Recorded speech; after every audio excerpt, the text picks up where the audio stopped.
By the late 1800s, something new appeared. It wasn't a kingdom, it wasn't a dynasty, it wasn't even a bank. It was a corporation. And unlike kings, it didn't die.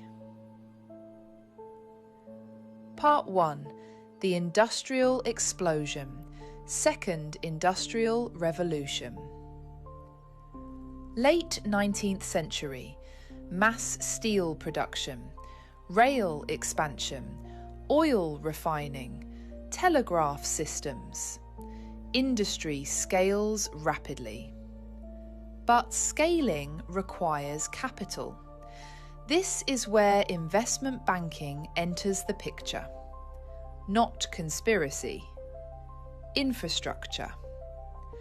Banks underwrite massive industrial mergers.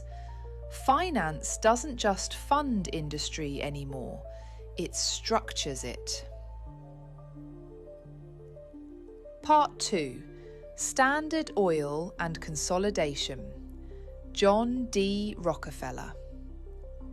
Standard Oil becomes dominant through vertical integration, price control, strategic acquisition. By 1890, it controlled 90% of US oil refining. That's not myth, that's market concentration.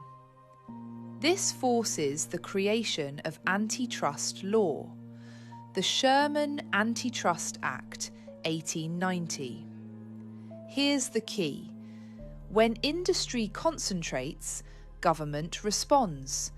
That's the birth of regulatory architecture. Part 3. J.P. Morgan and financial consolidation. Morgan restructures railroads, forms US Steel, first billion-dollar corporation. He stabilizes markets during the Panic of 1907.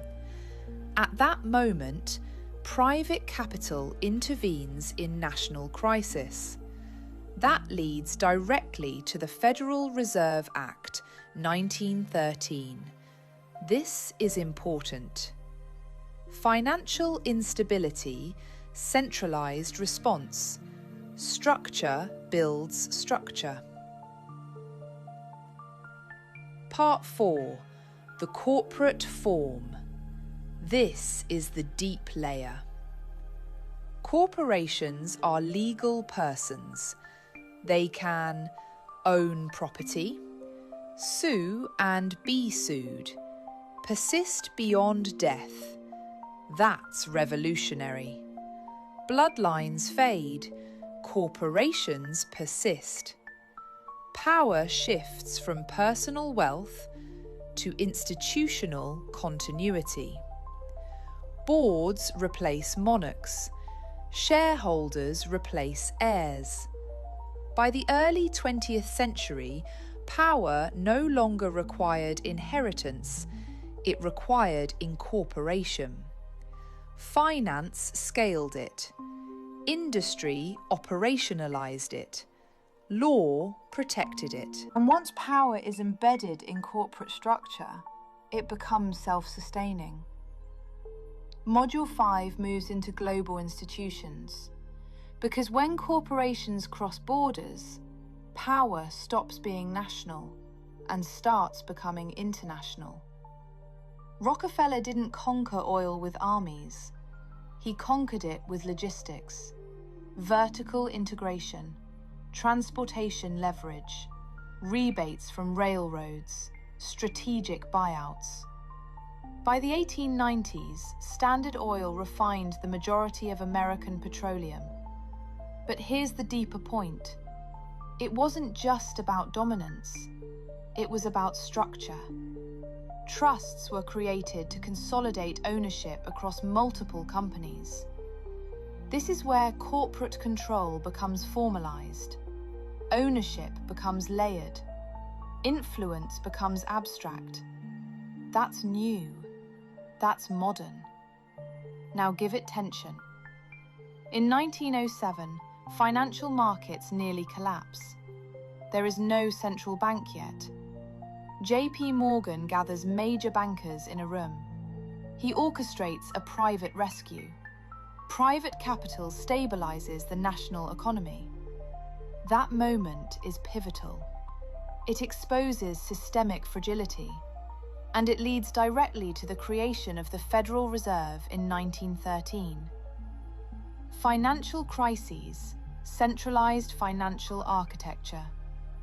Industry demanded scale. Scale demanded stability. Stability demanded structure. The system builds itself in response to its own stress. Here's the deep layer most people miss. Corporations are legal persons. That's not metaphor, it's law.